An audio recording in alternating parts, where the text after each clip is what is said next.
কলকাতা ছেড়ে একটু বেরিয়ে যাওয়া, বেরোনো কাজের সূত্রে হলেও সমুদ্র সৈকতের আকর্ষণই আলাদা। মন্দারমণির রাস্তায় ঋতুপর্ণা সেনগুপ্ত ও দেবশঙ্কর হালদার। উদ্দেশ্য অলীক সুখের শুটিং।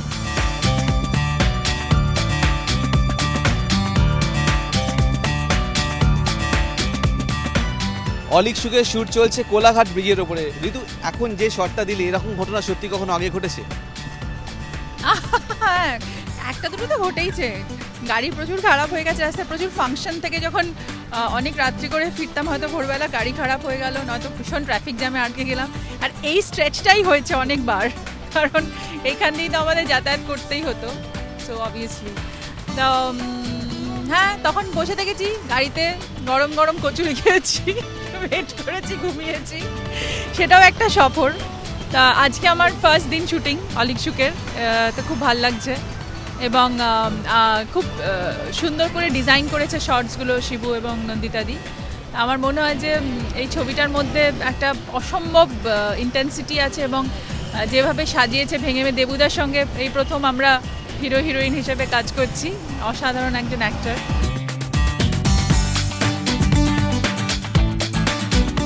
দেবুদার সঙ্গে তো আগে বোধহয় করেছো একটা ছবি করে, সেটা সুপার হিট মুক্তধারা পরে। দেবুদার সঙ্গে মুক্তধারা করেছি, মুক্তধারার তে তো অসাধারণ দেবুদা কাজ করেছেন।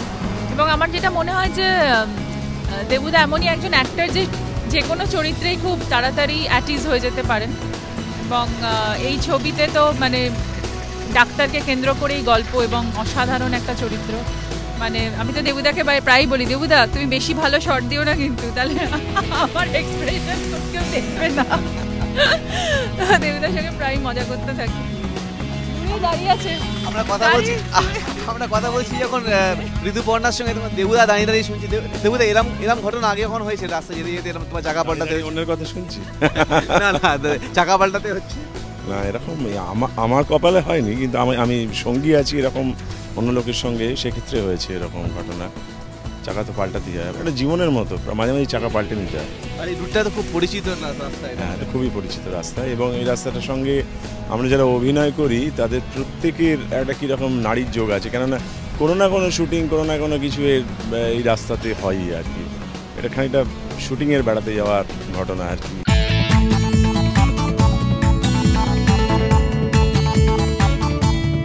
শিবপ্রসাদ মুখোপাধ্যায় ও নন্দিতা রায়ের নতুন ছবি অলীক সুখ। সুচিত্রা ভট্টাচার্যর কাহিনী অবলম্বনে তাদের এই ছবি। সেই অলীক সুখেরই একটি অংশের শুটিং হলো মন্দারমণির সমুদ্র সৈকতে। শুটিংয়ে হাজির এবিপি আনন্দ।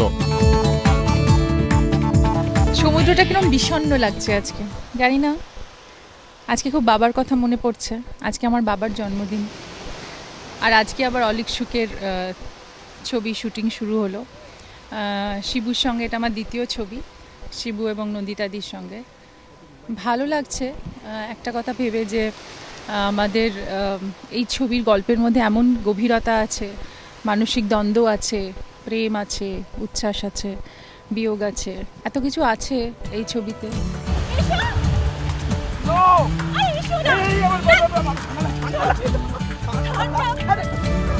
জানি না চরিত্রটা খুব ভালো করে করতে পারবো কিনা, কারণ রম্ভানি যেই চরিত্রটা আমি করছি খুব একটা অন্যরকম একটা সিরিয়াস ক্যারেক্টার। তো আমি অবশ্য চ্যালেঞ্জের মুখোমুখি হই সবসময়। আমার পরিচালকরা খুব এখন জোর কদমে আমাকে মানে খুব শক্ত শক্ত চরিত্র ছুঁড়ে দিচ্ছে, যেহেতু আমি বলেছি যে আমি করতে চাই শক্ত চরিত্র। তবে আজকের একটু আমাদের শুটিংটা একটু লাইট হার্টেড মুডটা, কারণ আমাদের এখানে দেখাচ্ছেন যে আমরা বিবাহ বার্ষিকী বা আমাদের অ্যানিভার্সারিগুলো কীভাবে কাটিয়েছি। একদিন এক একটা বছর আমরা কীভাবে কাটিয়েছি, কখনো সমুদ্রে কখনো পাহাড়ে। তো আজকে এই সমুদ্রের পাশের দৃশ্যগুলো হচ্ছে, এবং আমি আর দেবুদা আজকে অ্যাক্টার্স। আমাদের ক্যামেরায় আছে শিষ্য রায়।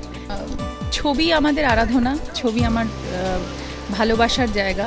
তো ছবি যখনই আমি করি বা ছবির দিনটা যেদিনকে আমার ছবিটা শুরু হয়, সেদিনটা আমার কাছে খুবই একটা important day of my life হয়। তো আজকেও আমরা আবার শিবপ্রসাদ, নন্দিতা দিয়ে এবং আমি আবার আরেকটা ছবি শুরু করলাম, এবং এই সমুদ্রকে সাক্ষী রেখে আজকে আমরা নতুন ছবি আরম্ভ করলাম।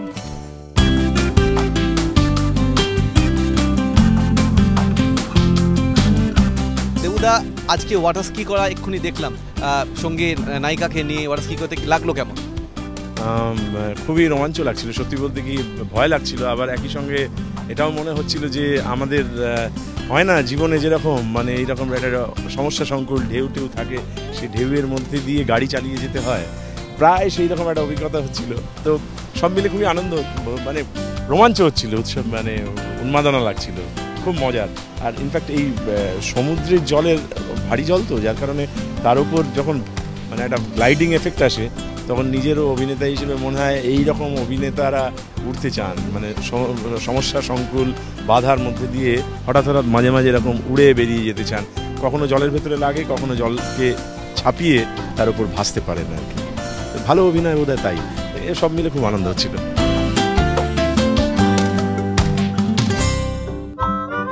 একটি গান গেয়েছেন চন্দ্রবিন্দুর অনিন্দ উপাল, সঙ্গে প্রস্মিতা। 24 hours রোগীর সাথে ফাইট, বসের খিচুড়ি ডে এন্ড নাইট, 24 hours রোগীর সাথে ফাইট, সুন্দরী নার্স নিউয়ার অফ বিউটি, রাত্রি বেলা দিন নাইট ডিউটি। আমার এমবিবিএস, আমার এমবিবিএস, আমার এমবিবিএস, আমার এমবিবিএস। কেমন হচ্ছে তাতে নতুন গান, রেকর্ডিং এর সময় পাওয়া গেল তারই আভাস। এই গানটা জন্ম হলো, আমি মানে দু একটা কথা বেশি বলি, তার কারণ হচ্ছে যে এই গানটা আমার প্রথম শোনা হচ্ছে কলেজ ফেস্টে। কলেজ ফেস্টে আমাদের সময়কার প্রায় আমাদের সকলের hero Debashis Bhattacharya north Bengal medical college থেকে আসতো, প্রচুর নিজের গান তৈরি করে নিয়ে আসতো এবং আমরা মুখিয়ে থাকতাম যে এই বছরে সে কি নতুন গান বানালো। নার্সারি থেকে শুরু করে সেলাম মেম সাহেব, অনেক গান, তার মধ্যে এটাও একটা গান ছিল এমবিবিএস দেবাশিসদার একটু পরের দিকে বানানো গান। তো শিবু যখন অলিক সুখ সিনেমাটা করছে, আমি সেটা প্রথমে জানতাম না, আমি বললাম আমি ডাক্তারদের নিয়ে একটা সিনেমা করছি, অনিন্দতা তোমার এরকম কোনো কলেজের গান মনে আছে যেখানে ডাক্তারদের নিয়ে কিছু ছিল? এবার ডাক্তারদের নিজেদের মধ্যেকার মজা টাট্টাই আর কি, সেরকম গান সেরকম তো আর আমরা কখনো কলেজে বানাইনি। তো আমার তখন এই গানটার কথা মনে পড়লো, আমি বললাম আমি একবার দেখছি দেবাশিস থেকে চেষ্টা করে, যদি ধরতে পারি তাহলে দেখি গানটা যদি মনে থাকে তাহলে আমরা এটাকে রিক্রিয়েট করতে পারি আরেকবার। ফাইনালি দেবাশিস দাকে পাওয়া গেল, বাকিটা শিবুর কৃতিত্ব যে শিবু দেবাশিস দাকে কনভিন্স করাতে পেরেছে। এবং আমরা চেয়েছিলাম দেবাশিস দা গাইলে খুব ভালো হতো, কিন্তু যাই হোক ফাইনালি গানটা আমি গেয়েছি এবং গাইতে গিয়ে মজা লেগেছে। কলেজ ফেস্ট বহুদিন বাদে আবার মনে পড়েছে, আর কলেজ ফেস্ট মানে তো সেখান থেকেই আমাদের পুরোটা বেড়ে ওঠা একসঙ্গে।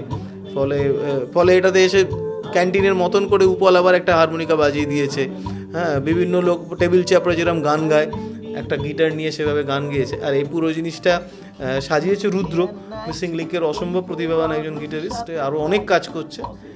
তো এটাকে অনেকটা শেপ আপ করেছো। আমার মনে হয় এটা একটা অন্যরকম ফিল আছে, মানে আমাদের কাজটা করতে খুব মজা লেগেছে। এবার লোকের যদি মজা লাগে তাহলে জিনিসটা ঠিক হয়েছে মনে হয়। জুটলো তো বাপরে বাপ, দিনে মশা আর রাত্রে সাপ, হেলথ সেন্টারের নাই ধন প্রাণগুরু, বুকে বিশ্ব দাঁড়িয়েছেন পঞ্চায়েত প্রধান। দারুণ লাগছে, মানে আমার তো মনে হচ্ছে এবার আস্তে আস্তে আমার মাউদার গানের জন্য আমাকে লোকজন ডাকবে। মানে আমাদের একটা গান এবারে নয় অ্যালবামে আর কি একটু এক্সপেরিমেন্ট করেছিলাম, একটা ব্লুজার বাজে, তো সেটা ভালোই লেগেছিলো। হট করে অনিন্দ আমাকে জাস্ট দুদিন আগে ফোন করে বলে যে তুই বাজাবি, কারণ একটা ক্যান্টিন ফিল আছে, আর ক্যান্টিন মানে একটু মাউদার গান থাকবে না সেটা তো হয় না।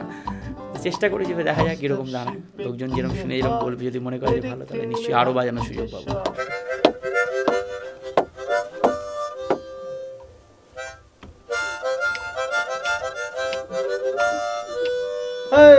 অলিক সুখের সঙ্গীত পরিচালনা করছেন নচিকেতা চক্রবর্তী। ওরে মন তুই কখন কি ভাবিস, কি করিস জ্বালাতন, হয়ে উঠছিল না কোনোভাবে মানে কম্পোজার হিসেবে কাজ করার। এবারে শিবু আমাকে প্রপোজালটা দিল, কথায় লুপে নিলাম। এই গল্পটা তো অবশ্যই আমি এই নিয়ে একটা গানও লিখেছি, তোমরা জানো সবাই, ডাক্তার বলে আমার একটা গান আছে, প্রায় এরকমই গল্প। সেই কারণে আমার কাছে বিষয়টা একটু চ্যালেঞ্জের, কারণ একটা গান তো আমি অলরেডি লিখেই ফেলেছি, তো এই ছবিতে কী গান লিখব, তাই না?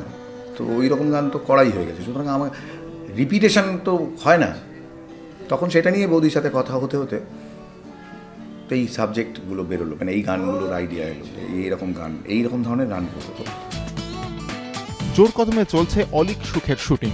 ইচ্ছে মুক্তধারার পর শিবপ্রসাদ মুখোপাধ্যায় ও নন্দিতা রায়ের নতুন ছবিকে আবার ঝড় তুলতে পারবে বক্স অফিসে, জানার জন্য অপেক্ষা করতে হবে আরও কিছুদিন। মনোজিৎ সরকার, এবিপি আনন্দ।